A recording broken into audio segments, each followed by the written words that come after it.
Assalamualaikum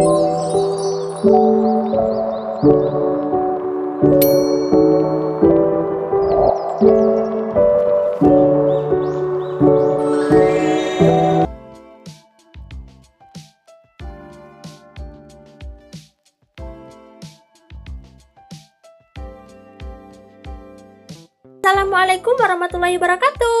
Halo teman-teman, perkenalkan nama saya Miftahur Rahmah dari Prodi Pendidikan Bahasa Indonesia dengan NIM 22114006. Nah, pada kesempatan kali ini saya akan memaparkan materi tentang keterampilan berbicara. Soal yang pertama yaitu, kenapa keterampilan berbicara bersifat produktif? Nah, kita harus tahu dulu pengertian dari berbicara. Berbicara merupakan keterampilan berbahasa yang aktif.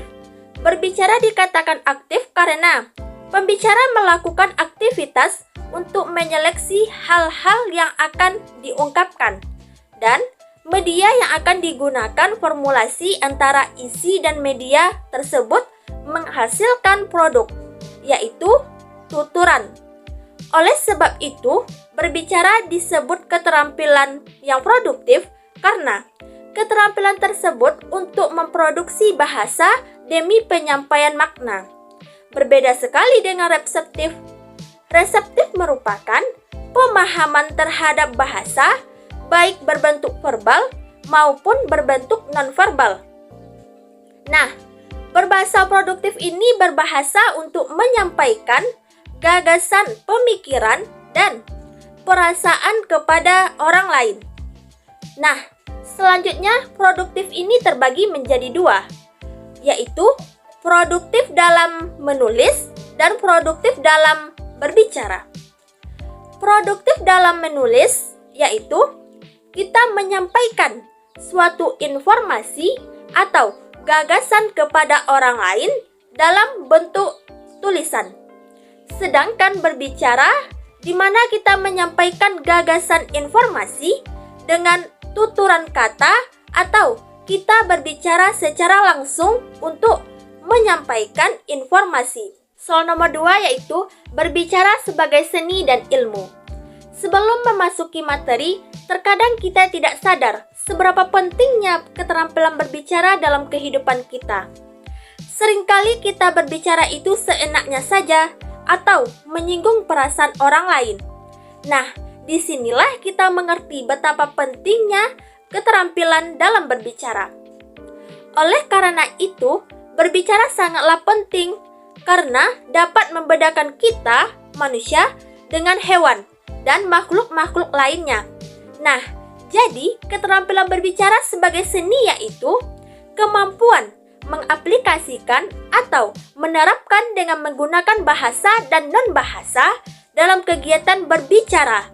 Sedangkan keterampilan berbicara sebagai ilmu merupakan pemahaman kita terhadap teori tersebut. Untuk menunjang keterampilan berbahasa, diperlukan pendidikan berbicara. Keterampilan berbicara sebagai seni ini erat kaitannya dengan retorika. Nah, teman-teman ada yang tahu apa itu retorika? Jadi, retorika adalah ilmu yang mempelajari tentang bagaimana bertutur kata yang baik di hadapan orang lain dengan sistematis dan logis untuk memberikan pemahaman dan meyakinkan orang lain. Soal nomor 3 yaitu bagaimana menjadi pembicara yang berhasil pada saat presentasi. Presentasi selalu menggunakan kemampuan komunikasi yang baik agar apa yang disampaikan tersebut bisa berjalan secara baik dan efektif. Presentasi yang baik akan memanfaatkan segala peluang agar lebih baik, terutama dalam penyampaian isi yang akan diterima oleh audiensnya. Nah, gimana sih caranya agar presentasi yang kita bawakan dapat berjalan dengan baik dan efektif, atau tips dan trik membawakan presentasi agar menjadi menarik? Nah, yang pertama yaitu harus percaya diri. Menampilkan kepercayaan diri adalah salah satu cara presentasi yang baik dalam melakukan presentasi. Kita harus percaya diri bahwa kita mampu membawakan presentasi ini dengan baik. Kita harus meyakinkan pada audiens bahwa apa yang kita presentasikan ini sangatlah menarik. Yang kedua, menguasai dan memahami materi dengan baik. Sebelum kita melakukan presentasi, kita harus menguasai materi yang akan kita presentasikan. Ketika kita telah paham dengan apa yang kita presentasikan, maka kita bisa fokus kepada audiens. Kita bisa memahami apa keinginan audiens, kita bisa mengetahui juga apa yang diharapkan para audiens saat presentasi berjalan dengan baik. Yang ketiga yaitu pembukaan presentasi haruslah menarik. Pembukaan presentasi ini menjadi kunci dari cara presentasi yang baik. Membuka sebuah presentasi merupakan suatu hal yang sulit karena tidak semudah membalikkan telapak tangan. Momen inilah yang memberikan kesan pertama yang menarik kepada audiensnya, sehingga audiens tertarik untuk mendengarkan presentasi kita. Yang keempat yaitu menguasai audiens. Hal yang paling utama agar presentasi menjadi efektif yaitu kita mampu menguasai audiens. Adapun hal yang harus dilakukan untuk menarik perhatian audiens agar terfokus terhadap apa yang kita presentasikan atau apa yang kita bicarakan adalah dengan memberikan suatu pertanyaan-pertanyaan semacam pertanyaan diskusi.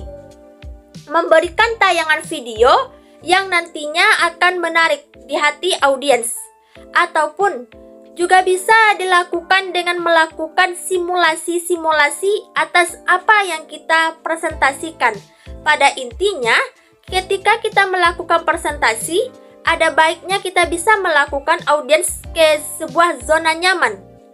Zona nyaman mereka dalam mengikuti presentasi yang kita lakukan membuat audiens merasa bosan dengan presentasi yang sudah kita lakukan. Yang kelima yaitu hindari berbicara sambil melihat slide. Tingkat keprofesionalan seseorang presentasi kadang dilihat dari bagaimana mereka bisa berbicara di depan audiensnya dengan menatap matanya tanpa sedikit pun melihat slide yang terpampang di depan. Untuk itu, hindari berbicara sambil melihat slide karena dapat mengganggu audiensnya. Yang keenam yaitu sampaikanlah materi dengan singkat atau true to point. Jika kita menyampaikan materi presentasi bertele-tele, membuat audiens merasa bosan karena presentasi yang kita sampaikan itu tidaklah menarik. Sampaikanlah poin-poin yang penting saja dari tema presentasi yang kita bawakan dan fokuslah pada pembukaan dan penutup presentasi karena itu adalah bagian yang paling diingat oleh audiens. Yang ketujuh yaitu lakukanlah kontak mata dengan audiens. Mengapa harus melakukan kontak mata? Karena kontak mata sangatlah penting untuk menjalin hubungan yang lebih baik dengan audiens saat kita presentasi di depan jumlah audiens yang sangat sedikit akan lebih mudah melakukan kontak mata. Tapi jika audiensnya kita banyak sampai pada puluhan bahkan ratusan audiens, kita juga harus tetap melakukan kontak mata agar presentasi yang kita sampaikan tidak membosankan bagi audiens yang mendengarnya. Sekian penyampaian materi dari saya, semoga kita semua bisa mengaplikasikannya dalam kehidupan sehari-hari. Wabillahi taufik wal hidayah, wassalamualaikum warahmatullahi wabarakatuh.